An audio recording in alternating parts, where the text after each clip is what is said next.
안녕하십니까. 구독하면 돈 버는 채널입니다.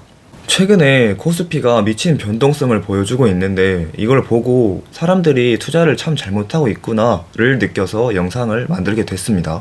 코스피도 그렇고 옛날에 비트코인도 그렇고 미친 듯이 상승할 때는 모두가 다시 이 가격까지 떨어지면 무조건 산다고 말을 해요.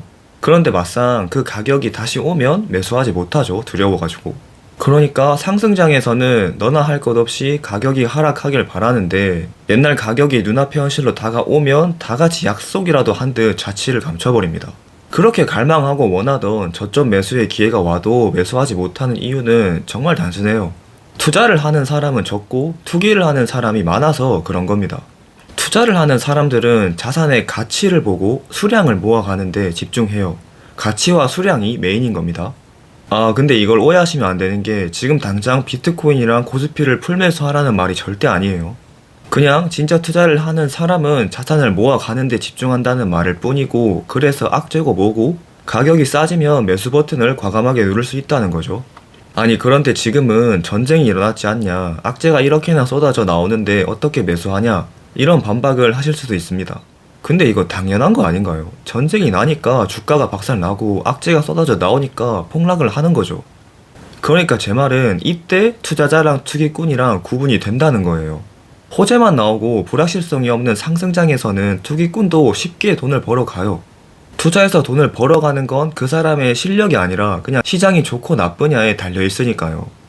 앞서 말했다시피 투자를 하는 사람은 가치를 보고 수량을 모아가는 거에 집중을 하고, 그렇기 때문에 악재가 터져서 자산의 가격이 떨어지면 오히려 저점 매수 기회라고 생각하고 좋아합니다.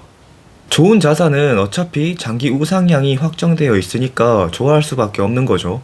가치 대신에 가격을 보는 투기꾼들이야 악재랑 전쟁을 엄청나게 무서워할 뿐이지, 묵묵하게 투자를 하는 사람들은 전혀 그렇지 않아요. 오히려 특별 세일 기간에 당첨된 거라고 생각할 뿐입니다. 물론 그 자산의 본질, 가치가 훼손되는 악재라면 냉정하게 매도를 해야죠. 근데 그게 아닌 이상 모든 악재는 저점 매수 기회로 생각하는 게 투자자의 기본값입니다. 예를 들어서 단순하게 코스피 지수가 지금 2400 이하로 떨어졌다고 쳤을 때 한국 기업들의 전체 이익 창출 능력이 영구적으로 훼손되었는지를 따져봐야 됩니다. 그리고 그게 아니라면 저점 매수 기회가 되는 거죠. 비트코인은 또 어떨까요?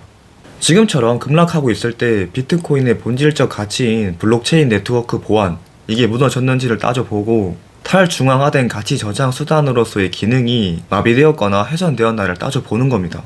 그리고 그게 아니라면 가격이 떨어졌다, 매수 찬스인 거예요. 결론적으로 자산의 가치를 보는 사람들은 가격을 크게 신경 쓰지 않는다는 겁니다. 그리고 호재가 가득하고 세상이 평화로운데 좋은 자산의 가격이 옛날처럼 저렴한 가격으로 내려올 리는 역사적으로 없었고 앞으로도 그럴 일은 없어요. 그런데 투기꾼들은 좋은 상황에서 가격이 떨어지길 바라죠. 가격이 최우선 요소니까요. 여튼 그렇기 때문에 자산의 가치를 보고 투자를 하는 사람들에게 본질적인 가치를 훼손하지 않는 보통의 악재는 오히려 기회예요. 그게 전쟁이라 하더라도 똑같습니다.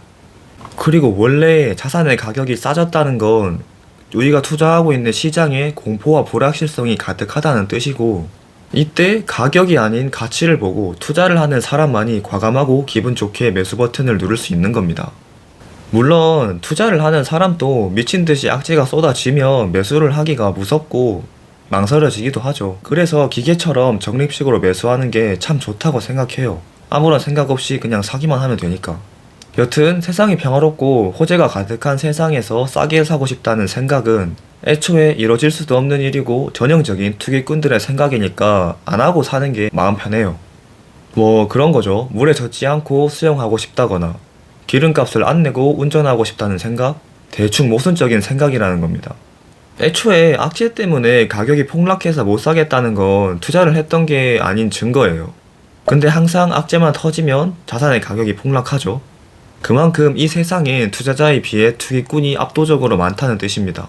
투자를 하는 사람이 많으면 내가 매수한 이유가 사라지지 않는 이상 악재가 터져도 매도하지 않으니까요. 그럼 가격이 떨어지지 않겠죠.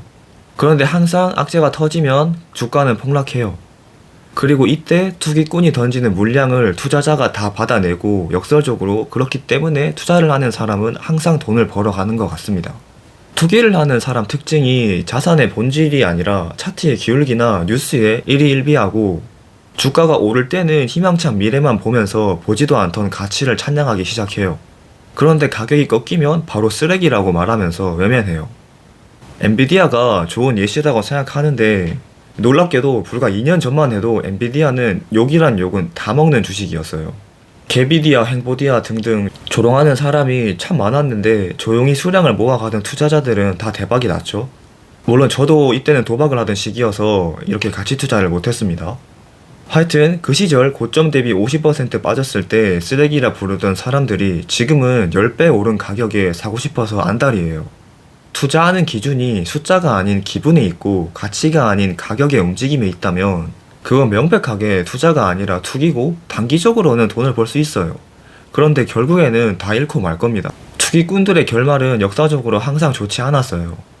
그래서 투기꾼에게 하락장은 지옥이자 재앙이고 그 사람들은 절대로 저점에서 물량을 받아가는 용기를 가질 수 없어요. 애초에 내가 가치를 잘 알아야 용기를 낼 수 있는 건데 잘 모르니까 당연하겠죠. 투자를 하기 위해서는 이거 하나만 기억하면 돼요. 가격 중심이 아니라 수량 중심으로 사고를 바꿔야 되는 겁니다. 그냥 가격 대신에 가치를 보라는 말이에요. 물론 가격도 중요한데 가치에 비해서는 중요한 게 아닙니다. 가장 나중에 고려해야 될 요소일 뿐이에요. 단순하게 적립식으로 돈이 생길 때마다 매수하겠다던가 이런 생각을 해야 투자를 할 수 있게 되고 저점 매수를 통해 자산 점프의 기회를 잡을 수 있습니다. 사실 저희가 사는 세상에서는 좋은 자산이 뭔지 몰라도 돼요. 그냥 S&P 500이나 나스닥 100 기계처럼 적립식으로 매수하면 됩니다. 얼마나 살기 좋은 세상이에요. 그냥 지수에 투자하면서 현생을 즐기다 보면 자산이 저절로 늘어나는 겁니다. 코스피랑 비트코인처럼 폭발적으로 상승하던 자산의 가격이 바닥을 치거나 큰 폭으로 하락할 때 세상은 온통 비관적인 전망으로 가득해요. 이건 당연한 겁니다. 뉴스나 유튜브 여러 미디어에 들어갈 때마다 비관적인 얘기밖에 안 보여요. 이때 매수하는 건 굉장히 고독하기도 하고 당연히 무섭죠. 그런데 투자하시면서 항상 잊으시면 안 되는 게 대중과 반대로 투자해야 된다는 점이에요. 내가 매수한 자산의 본질적인 가치가 훼손된 게 아니라면, 그러니까 내가 이 자산을 매수한 이유가 사라지는 게 아니라면 모든 악재는 기회라는 생각을 항상 하고 계셔야 돼요. 역사적으로 투자시장에서 항상 큰 부는 대중이 공포에 질려서 던진 자산을 묵묵하게 주워 담은 사람과 대중의 관심이 몰리기 전에 먼저 투자를 해둔 사람들입니다. 대중과 언론을 따라서 투자해서는 절대로 큰 부를 쌓을 수 없어요. 내가 좋은 자산을 매수하고 있다는 전제 하에 매수를 망설이게 만드는 모든 악재는 저점 매수를 위한 기회라는 걸 잊지 마시고 악재를 미워하지 마세요.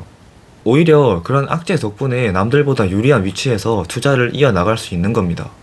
물론 앞서 말씀드렸다시피 냉정하게 자산의 본질적인 가치를 훼손하는 악재라면 매도를 해야 되고, 이걸 알아보기 위해서는 내가 이 자산을 매수한 이유를 분명하게 기억해 둬야 됩니다. 애초에 내가 이 자산을 매수한 이유는 이 자산의 본질적인 가치랑 연결이 돼야 되는 거예요. 그리고 정말 간단하게 내가 매수한 이유가 깨졌다면 매도를 하고, 그게 아니다 그러면 보유를 하거나 수량을 늘리는데 집중해야 돼요. 투자는 단순하게 돈을 넣고 빼는 행위가 아니라 나 자신의 편향을 극복하고 남들과 반대로 걸어가면서 내 본능을 거스를 수 있는지 실험하는 심리 게임에 가까워요. 그렇기 때문에 악재가 많아서 못 사겠다고 말하는 건 내가 투기꾼임을 증명당하는 순간을 맞이한 겁니다. 이번 코스피와 비트코인 급락을 보면서 스스로 자문해 보시면 좋을 것 같아요. 이번 폭락으로 내가 보던 코스피와 비트코인의 가치가 정말로 훼손됐는지를 말이죠. 그리고 그게 아니라면 과감하게 매수하시면 됩니다. 저점 매수 기회예요. 자산의 가격이 아닌 가치를 보고 수량을 모아가는 데 집중하는 순간이 투자를 시작하는 순간이고, 가격과 대중을 따라서 투자하고 있다면 그건 투자가 아니라 투기라는 사실을 잊지 마세요. 그리고 반복해서 말씀드리지만 역사적으로 모든 투기꾼들의 결말은 좋지 않았습니다. 단기적으로는 벌더라도 장기적으로는 손실이 정해져 있으니까요. 예측이 매번 맞을 수도 없고. 자, 오늘 또 투자는 지루하고 재미없게 어쩌면 조금 뻔할 정도로 단순하게 하시고 친구들이랑 가족이랑 놀면서 맛있는 거 드시면서 시간을 보내세요. 그게 행복 측면에서도 자산 측면에서도 더 좋은 결과를 얻는 비결입니다. 시청해주셔서 감사합니다. 좋은 하루 되세요. 내용 중에 궁금한 내용이 있거나 질문할 게 있으시다면 댓글로 알려주세요.